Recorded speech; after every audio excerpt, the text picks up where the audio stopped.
बहुत ज़्यादा टेंशन में हो, डर डर के जी रहे हो, कुछ भी अच्छा नहीं लग रहा, जीवन एकदम बेकार हो चुका है, बहुत ज़्यादा चिंता अंदर फ्यूचर को लेके हो, या फिर प्रेजेंट में ऐसा कुछ हुआ है जिसकी वजह से आप बहुत ज़्यादा परेशान हो, दुश्चिंताएं आपको घेर रहा है। हर बात के लिए, हर छोटी छोटी परिस्थिति में आपको बहुत ज़्यादा डर, एंजाइटी हो रहा है। आप कुछ खोने से डर रहे हो, कुछ पाने की आशा है लेकिन उस तक आप पहुंच नहीं पा रहे हो। तो जीवन में बहुत सारे लोगों के जीवन में बहुत सारे ऐसे परेशानी हैं, बहुत सारे ऐसे समस्या है। इस विषय में आज हम बात करेंगे। तो सुनो, कभी जेल गए हो? जेल मतलब ये नहीं कि आप कुछ जुल्म करके जेल जा रहे हो, ये नहीं, मतलब जेल में कभी कोई कैदी को देखने गए हो, या फिर टीवी में, मोबाइल में कोई कैदी को देखे हो कि जेल में वो लोग कैसा जीवन व्यतीत कर रहा है। हाँ, मैं मानती हूँ वो लोग कुछ क्राइम किए होंगे इसलिए उसको जेल में डाला गया, लेकिन वो लोग अपने जीवन को फ्रीडम तरीके से जीने के लिए तरस रहा है। एक एक दिन, एक एक मिनट, एक एक सेकंड उनके जीवन में कितना ज़्यादा जो है पाबंदी लगा हुआ है, बस उन्हीं को पता है। और अगर आप कभी कोई कैदी से मिलने जाते हो या कभी ऐसे घूमने के लिए जेल में जाते हो ना, तो देखना उनका लाइफ और उनको जाके पूछना कि वो लोग तरस रहे हैं जेल से बाहर आने के लिए, अपने ज़िंदगी को अपने तरीके से जीने के लिए तरस रहा है, लेकिन वो लोग बंदी है, कुछ भी नहीं कर पा रहे। किसी किसी का 7-7 साल का जो है जेल हो रहा है, 14 साल का, 5 साल का, 6 साल का, जीवन का इतना साल उनका बर्बाद हो गया। हाँ, क्राइम किया है, गुनाह किया है, इसकी वजह से सज़ा मिल रहा है, लेकिन उनको जाके पूछो ज़िंदगी का महत्व क्या है। जेल जाने के बाद उनको पता लग रहा है एक एक दिन कैसे गुजर रहा है। ठीक है। दूसरा चीज़, जो हॉस्पिटल है, कैंसर हॉस्पिटल, वहाँ जाके आप एक बार देख के आना कि जीवन मृत्यु के बीच में जो लड़ाई हो रहा है, ज़िंदगी जीने के लिए, एक स्वस्थ शरीर पाने के लिए जो लोग युद्ध कर रहा है जीवन और मरण को लेके, तब आपको पता लगेगा कि जीवन क्या है। उसके आगे ना आपके लाइफ में जो भी प्रॉब्लम है, फलाना ठिकाना, ये वो, बिजनेस, शादीशुदा मैटर, फिर गर्लफ्रेंड बॉयफ्रेंड मैटर, फिर आपका कोई प्रियजन दुनिया छोड़ के चला जाता है, आप फेल कर चुके हो, आपका ज़िंदगी बेकार है, ये सब कुछ भी नहीं है। उसके आगे ना हॉस्पिटल में जो मरीज़ लेटा हुआ है, एक एक दिन भगवान से प्रे कर रहा है, मुझे कुछ भी नहीं चाहिए, ना पैसा, ना ये शोहरत दौलत, कुछ भी नहीं, बस मुझे एक स्वस्थ शरीर चाहिए, स्वस्थ जीवन चाहिए ताकि मैं व्यतीत कर सकूं। तो उनके साथ, उनके कंपैरिजन के थ्रू आपका जो प्रॉब्लम है कुछ भी नहीं है। ट्रस्ट मी, आप जिंदा हो, स्वस्थ हो, आप चल फिर सकते हो, सांस ले रहे हो, कमाई करके खुद का पेट भर सकते हो, इतना औकात तो भगवान ने आपको दिया है। इतना जो है अंदर शक्ति तो आपका है कि आप कुछ भी काम वाम करके अपना पेट, अपना गुजारा कर सकते हो। इतना भी दुर्दशा नहीं है कि आपको फ्रीडम के लिए एक एक दिन तरसना पड़े, जीने के लिए एक एक दिन तरसना पड़े। समझ रहे हो? तो क्या है ये दुश्चिंता, क्या है ये पाने की चाह, क्या ये खोने की दुख। एक बार शमशान जाके घूम के आना। अगर आप लड़का हो तो जाते ही होंगे, आस पड़ोस में किसी का देहांत हुआ, ये कुछ हुआ है, या फिर आप लड़की हो तो भी मैं बोलूँगी एक बार जाके आना, चक्कर लगा के शमशान में। कुछ भी नहीं, बस एक राख, चारों ओर बस राख ही राख पर गिरा हुआ है। कौन अमीर, कौन गरीब, कौन आईपीएस, किसको क्या मिला, किसने क्या खोया, किसी का कुछ अता पता नहीं है, बस राख, चारों ओर राख। तो एक बार उन लोगों के सामने खुद को कंपेयर करके देखो यार, खुद तो जिंदा हो, सांस ले रहे हो। आजकल पता है इंडिया में बहुत ज़्यादा आईपीएस बनने की, आईएएस बनने की चाह है। बहुत सारे कंपटीशन कर रहे हैं, दिन रात पढ़ाई कर रहे हैं, रो रहा है, सुसाइड कर रहा है, क्योंकि कंपटीशन में हार रहे हैं, फेल हो रहे हैं। तो कितना लोग सिलेक्शन होते हैं, 500-700, ठीक है। और उसके बाद उनका जो सपना है खुशी, सपना पूरा करने का, कितना दिन तक रहता है?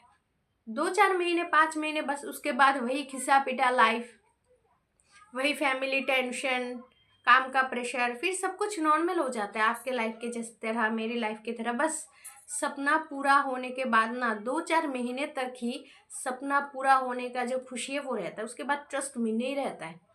अब देखना लव मैरिज करके, या फिर आपने अगर लव मैरिज किया है तो शादी से पहले कितना सपने देखे थे कि हाँ लव मैरिज करेंगे, फलाना ठिकाना, इधर घूमने जाएंगे, उधर घूमने जाएंगे, लाइफ ऐसा होगा वैसा होगा। जब शादी हो गया बस 4-5 महीने तक ही आप अपना सपना साकार होने का जो है जीना जी लिए हो। उसके बाद नॉर्मल लाइफ, लड़ाई झगड़ा, ये लाओ वो लाओ, बच्चे की हगीज लाओ, सब्जी लाओ, फलाना लाओ, ये मेकअप का वस्तु, फिर लड़ाई झगड़ा, सेम सेम है यार।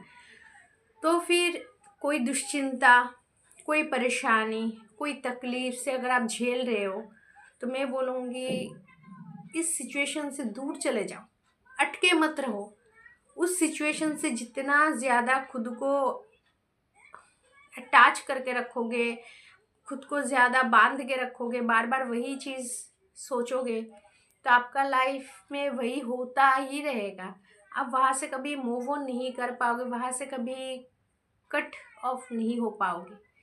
तो इसीलिए बहुत ज़रूरी है, जिस भी परिस्थिति आपको दुख दे रहा है, टेंशन, चिंता, बहुत ज़्यादा एंजाइटी, स्ट्रेस दे रहा है, उससे दूर चले जाओ। बहुत सारे ऐसे शादीशुदा महिला है, मैंने देखा है कि अरेंज मैरिज हुआ है और घर वाले बोलते हैं कि यार हम क्या करें, वो लोग हाथ उठा रहे हैं, अपने मायके वाले हाथ उठा रहे, बोले अरे हम क्या करें, हम तो तेरे को बहुत सारा दहेज वहेज दे के शादी करा लिया, अब हम कुछ नहीं कर सकते, समाज है, तू ऐसे ही रह ससुराल में, चाहे कितना भी कुछ हो मैनेज कर, कोई बात नहीं, ऐसा बोल के वो लोग हाथ उठा देते हैं। और ससुराल वाले लगातार टॉर्चर पे टॉर्चर, उस औरत को, बच्चे हैं, बच्चे को लेके कहाँ जाएगी वो औरत, ना ही बाहर का कोई काम काज उसे आता है, ना ही दुनियादारी का कुछ ज़्यादा पता है। और ससुराल में हस्बैंड टॉर्चर करता है, सास ससुर सभी मिलके बहुत ज़्यादा टॉर्चर करता है। यार मैंने देखा है, मेरा खुद का फ्रेंड राजस्थान में शादी हुई है उसका वैसे अरेंज मैरिज नहीं बोल सकते, लव मैरिज भी नहीं, मतलब फ़ोटो लाया था किसी ने और वो लड़की, मतलब मेरा फ्रेंड पसंद कर लिया उस लड़के को। तो उसके बाद उसने ज़ोर ज़बरदस्ती बोल रही थी कि मुझे इस लड़के से ही शादी करना है, और घर वाले बोले नहीं मत कर, लेकिन लड़की बोला नहीं मुझे फ़ोटो देखकर पसंद आ गया, मुझे इससे ही शादी करना है। तो राजस्थान शादी करके चली गई वो, और उसके बाद उसको बहुत ज़्यादा टॉर्चर सहना पड़ा। उसका सास ने उसको मार के ऐसे चूड़ियाँ वगैरह तोड़ दिया, सास ससुर हस्बैंड सभी मिलकर उसके साथ बहुत टॉर्चर किया।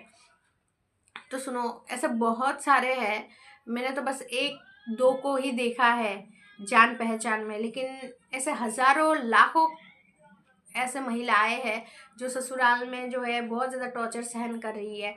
तो वो चाहती है कि ससुराल को या फिर अपने पति का घर छोड़ के कहीं जाके अपना लाइफ जो है स्टार्ट करे अपने बच्चों को लेके, लेकिन पॉसिबल नहीं हो पाता है क्योंकि मायके वाले सपोर्ट नहीं करते और इतना ज़्यादा चालाक, ये दुनियादारी का भी पता नहीं होता है। तो मैं बोलूँगी अगर इतना ही ज़्यादा टॉर्चर हो रहा है और पति आपका या फिर पत्नी बेविचारी है, बाहर चक्कर चला रहा है और ऊपर से आपके साथ बहुत टॉर्चर हो रहा है, तो त्याग दो।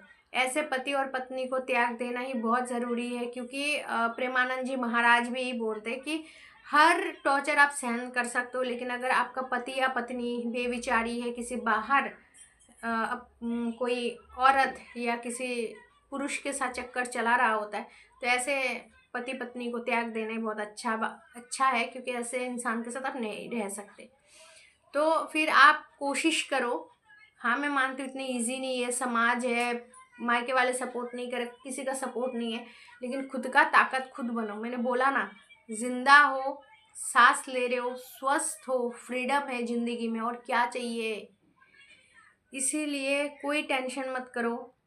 फेल हो चुके हो कोई कंपटीशन में, बार बार जो है पढ़ाई कर रहे हो, कोई जॉब के लिए बार बार इंटरव्यू दे रहे हो, किसी को प्यार करते हो, काफ़ी समय उस पर इन्वेस्ट किए हो आप, कोई बिजनेस, कोई भी परिस्थिति हो जहाँ पे आपको फेल ही फेल मिल रहा है, यहाँ पे आपको आशा की बिल्कुल भी किरण नहीं मिल रहा है, तो मैं बोलूँगी हट जाओ और ऐसे सिचुएशन से दूर हो जाओ, ऐसे जो टॉक्सिक पीपल है ऐसे दूर हो जाओ, जो आपको चिंता देता है, जो आपको जिस चीज़ से आपको बहुत ज़्यादा डर लगता है, जो इंसान आपको बहुत ज़्यादा ख़राब लगता है कि ये इंसान बहुत टॉक्सिक है, बेकार है, इसके सामने जाऊँगी तो मेरा मूड ख़राब हो जाएगा, ऐसे इंसान, ऐसे लोग, ऐसे परिस्थिति, ऐसे जगह से दूर हो जाओ। खुद को खुश रखो, नहीं तो आज से 70-80 साल बाद जब आप मर जाओगे, ऊपर जाओगे ना, तो भगवान पूछेगा ज़िंदगी जिया कब है तूने? तुझे तो मैं एक कॉकरोच भी बना सकता था, तू एक कॉकरोच और एक मच्छर की तरह जीवन जिया है। बस खाया पिया सोया उठ गया, फिर खाया पिया सोया काम पे गया उठ गया, बस यही लाइफ है। तो इसीलिए जीवन को संघर्ष में बदलो।